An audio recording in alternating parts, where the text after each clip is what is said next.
Hello everyone and welcome to today's video for Saturday, August 16th. 55 days away from opening night. So we're getting closer and closer.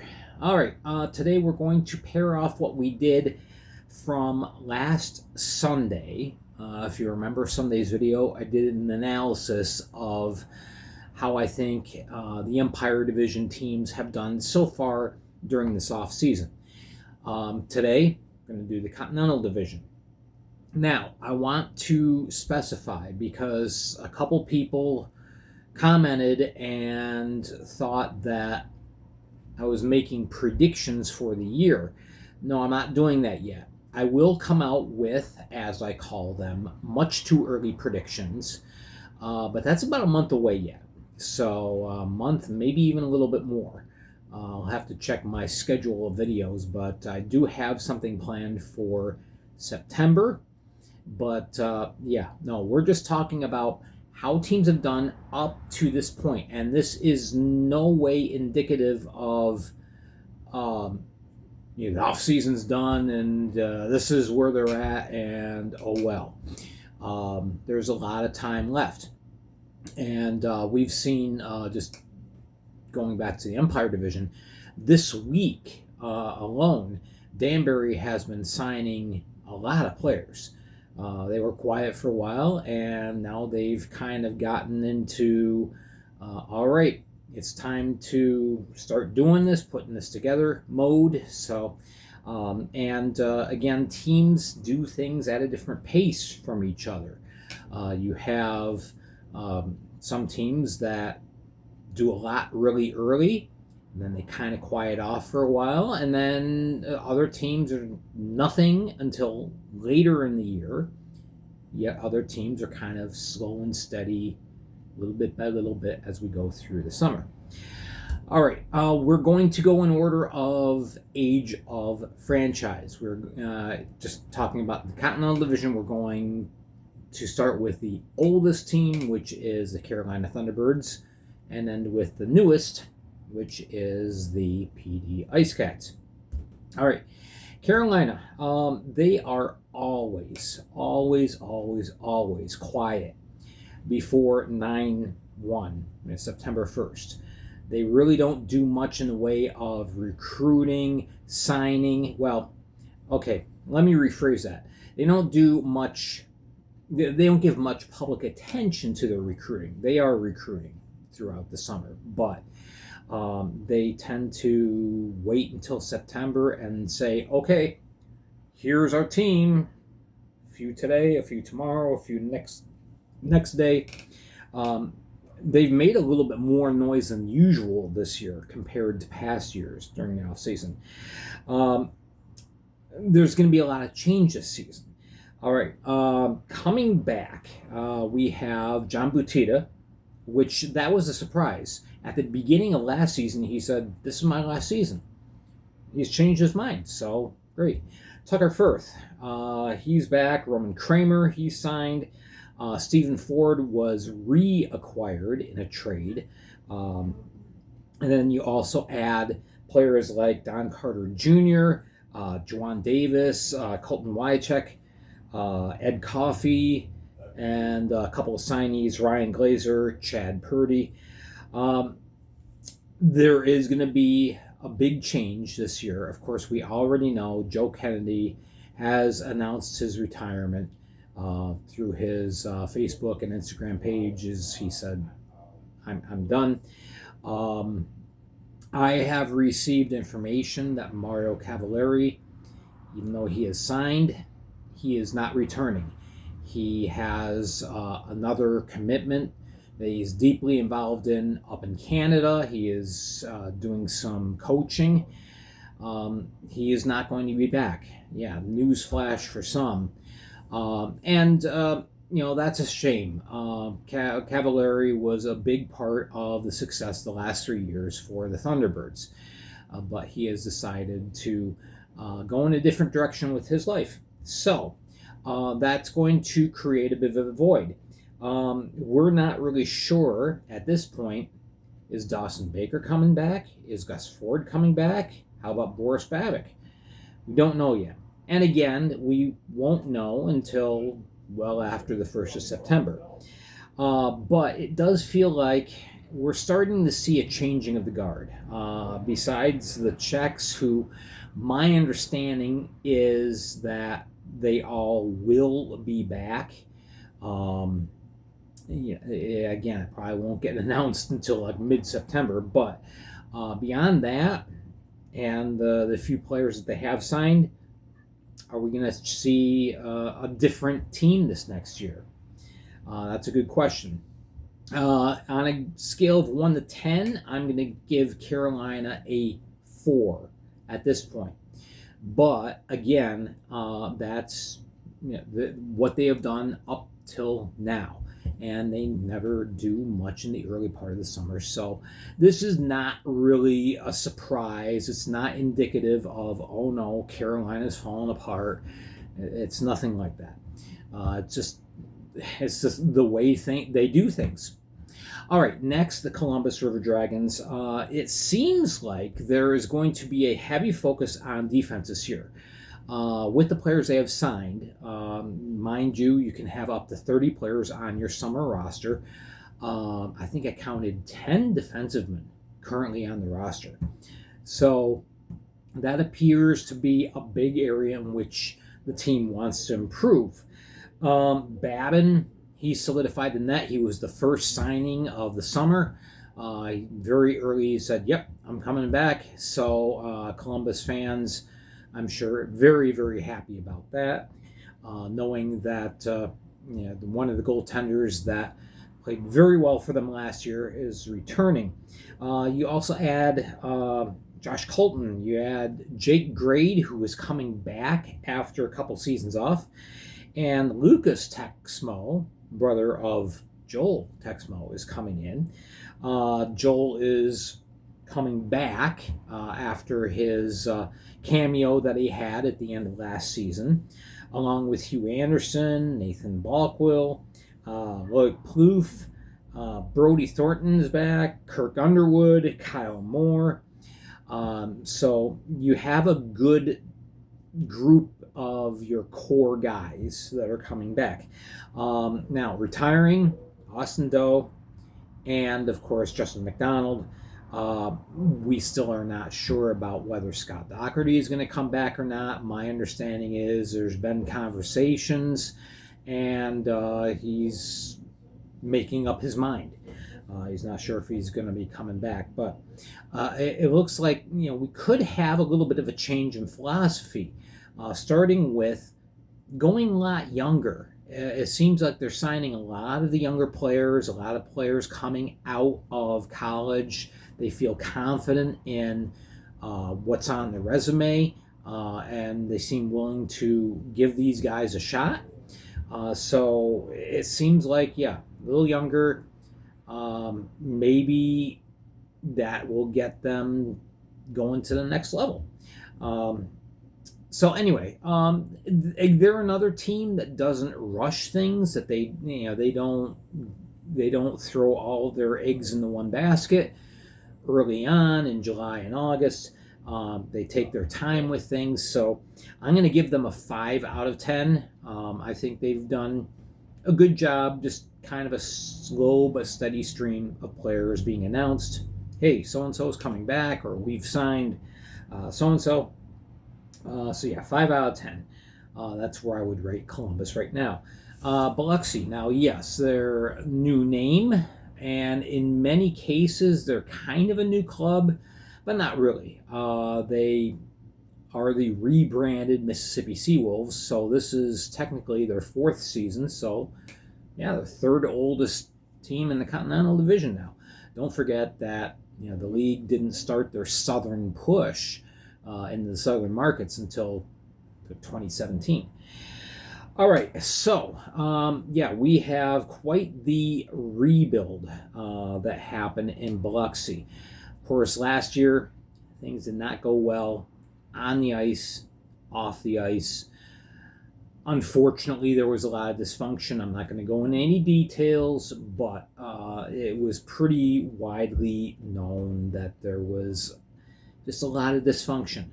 That has changed. We do have some players coming back, but they are players that want to be a part of this new chapter of Mississippi hockey. They want to do what they can to be part of the team.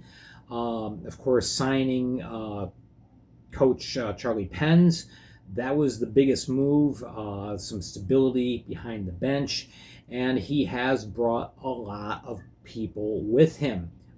He's recruited from players he's worked with in the past, players he's played with in the past, and so this is going to be a competitive team.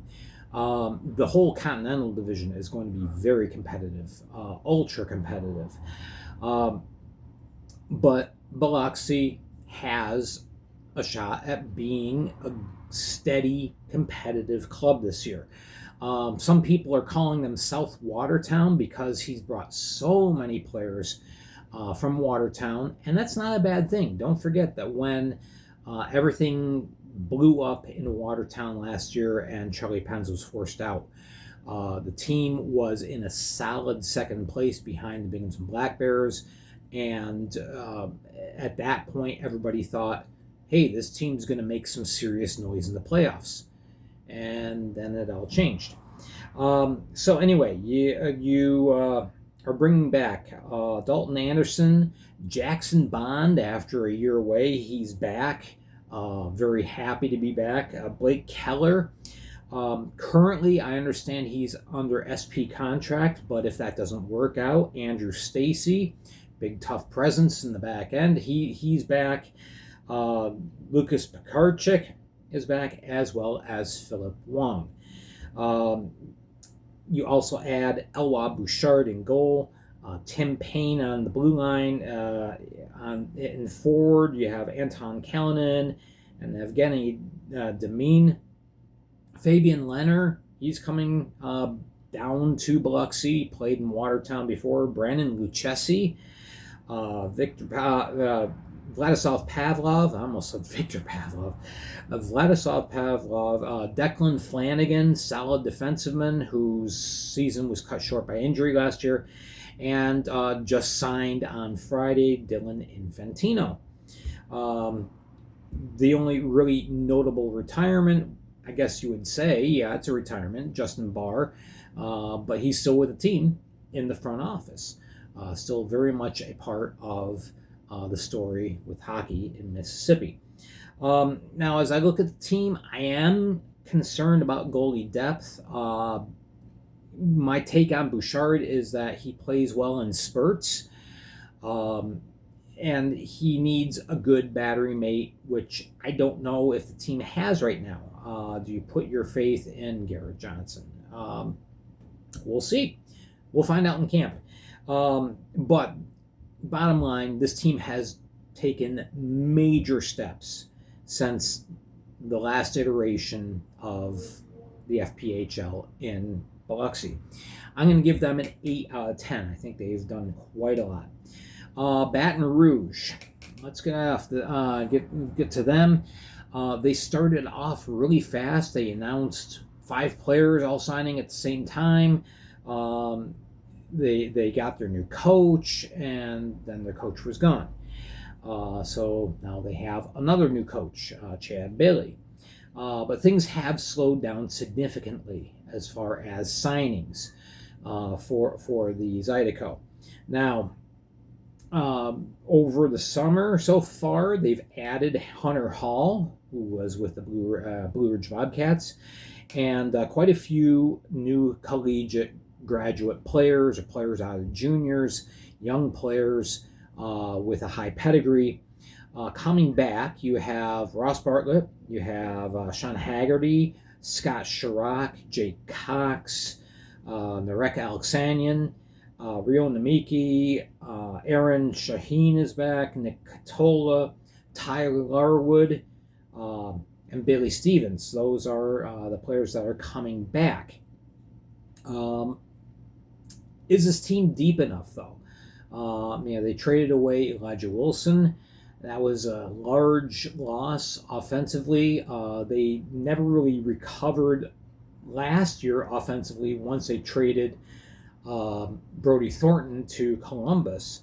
Uh, I feel like they need a lot more. Now they've had some success in signing players and formulating a core, but they need a lot of depth in all three areas: offense, defense, and you need a tandem partner for Bailey Stevens. Stevens is a good goalie, but I don't have confidence in him playing, say, 40 games a year. Um, I think he needs someone to tandem with him and share the load. And I think you're going to have a successful team if you have that. I'm going to give Baton Rouge a 5 out of 10. All right, next we go to Athens, and the heavy, prominent theme in Athens is we have unfinished business. They feel like they just fell short of expectations, the expectations they set upon themselves, the expectations fans set upon them. They thought they were going to be able to make a serious run for the cup, and they got knocked out in the first round. So they have unfinished business, and there is a hunger that is very prevalent in Athens. Change in coaching. You go from Steve Martinson to Garrett Rutledge, but a lot of the players have come back, and it's still a very heavy veteran-laden team. And you add another veteran in Elias Thompson. Also, they signed goaltender Carter McPhail this last week.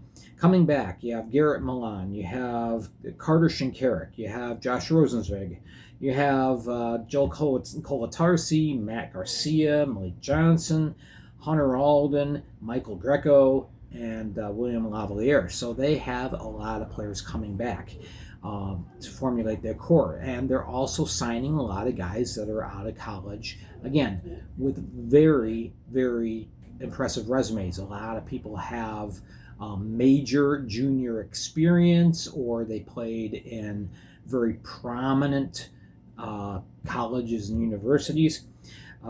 So yeah, this isn't any. This really is just a reload. You're going to have some new faces, yes, but you're going to have many of the old faces. I believe there are still many that haven't signed yet, that played on last year's team, that are going to come back. I am expecting Athens to do what they are saying they want to do, and that is compete for the cup.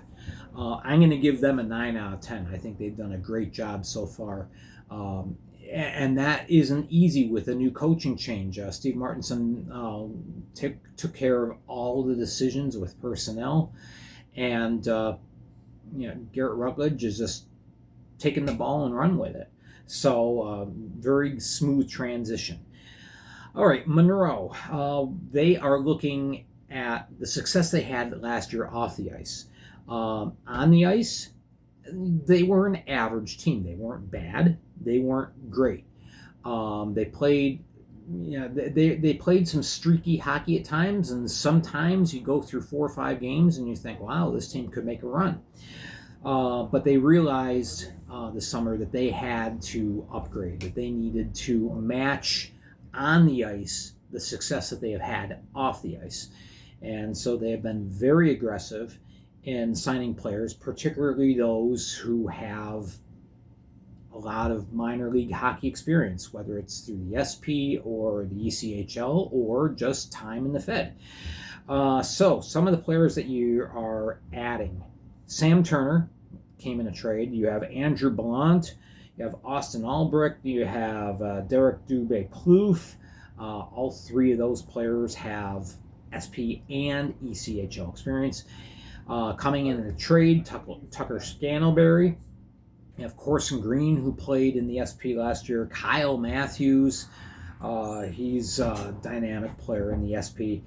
Goaltender Richie Perron to pair along with Sean Kuhn, who is one of the return signees, along with Wrexham Michael Moe, Yanni Lariakos, Ben Stefanini. You have Hal Gustafsson, you have Caden Henry, you have Corey Cunningham, Frank Schumacher, Dylan Halby. So, this is not going to be an inexperienced team or a young team per se. It's going to be a team with a lot of experience. We're not sure yet on whether Seth Bacon is coming back. We're not sure about Cody Karpinski, but otherwise, things are looking pretty good. They've got a solid lineup. They've upgraded quite a bit. However, so has everyone else in the Continental Division, just about. I still feel like they need a proven 1B in goal. That seems to be the theme in the Continental. Most teams have one really solid goaltender, and they're looking for a second one. I think the teams, spoiler alert here, the teams that have two solid goaltenders are the ones that could really make some noise. I'm going to give Monroe an 8 out of 10. Final team we're covering today, the PD Ice Cats. And they made quite a splash just yesterday. This is a much, much improved team from that of the HC Venom. That was the core of the team that came in. Sorry about that. So we have a major upgrade. The core roster that came down the PD from Hudson Valley, that was used as a few signees, a few pieces getting traded, some getting let go to open up positions for others. You do have coming back Isaac Embry.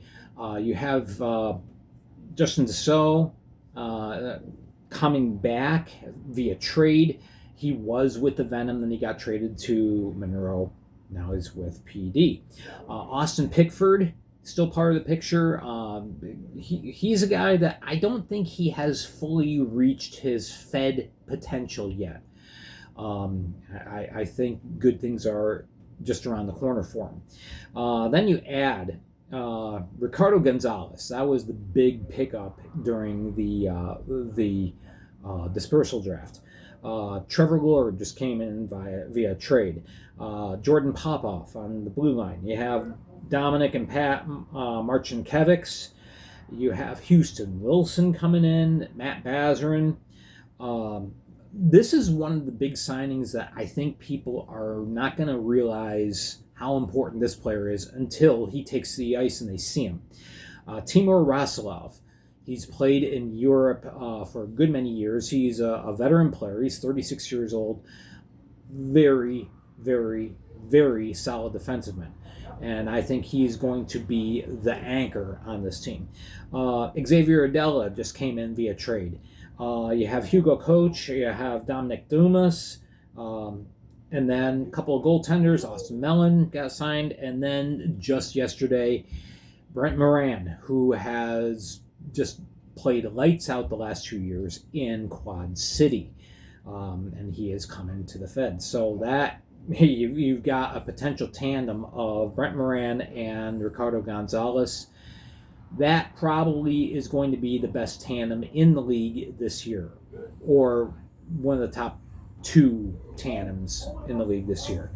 We're not really sure about whether Tate Leeson is going to report. Amantis Noriega, PD holds his rights. Is he going to play in Quad City, or is he going to come to PD? We don't know. Nicholas McGill Diaz, he's also coming in. Possibly. So, okay, this team's going to score a lot. There's a lot of offensive firepower, a lot of talent. There's also a lot of what I'd call alpha personalities on this team. Sometimes you get a situation where it's oil and water. Can Gary Graham make this work? That's going to be his big task early on. I believe he can. He's had great success in in England and the SP and several other levels of hockey. Very, very good coach. But yeah, this will be something he's got to do, kind of reel everybody in and get everyone on the same page. The question that I have is the defensive unit strong enough? You do have Austin Pickford there, you have Rasilov and Abdella, but is the whole unit going to be strong enough? That is the only concern I really have at this point with this team. I'm going to give them an 8 out of 10. I know they're not done yet.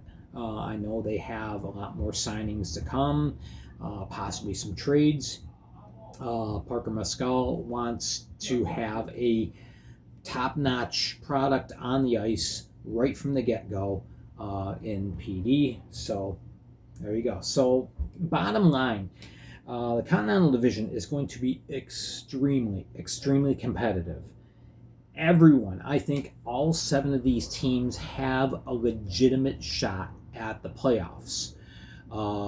You've got to play the game on the ice, and obviously at the end of the year, 2 teams are going to be left out. But which 2? I don't think you're going to see one team languishing in the basement this year. I think it's going to be very close. Probably isn't going to be settled till the last week of the season. So it's going to be very good. The Continental, I think, is better top to bottom than the Empire Division. It's going to be very entertaining to watch. So there we go. There's our Continental Division analysis to this point. Remember, to this point. All right, so make sure to hit like and subscribe. If you haven't subscribed already, I would appreciate that. Make sure you're following me on Facebook for all the latest news as the news comes across. I post it there first. Also, make sure you're following me on the Flash Audio Network, where we do our midweek report on Thursdays. All right, thank you so much for watching. Tomorrow, we're just going to do something light and fun. I'm going to give you my personal rankings. We're going to rank every team's logo. 15 to 1. Yeah, I said 15. Yep, so Motor City fans, tune in. You'll be included. All right, thank you so much for watching. Appreciate it. I'm Gary Ryan. Have yourselves a wonderful weekend.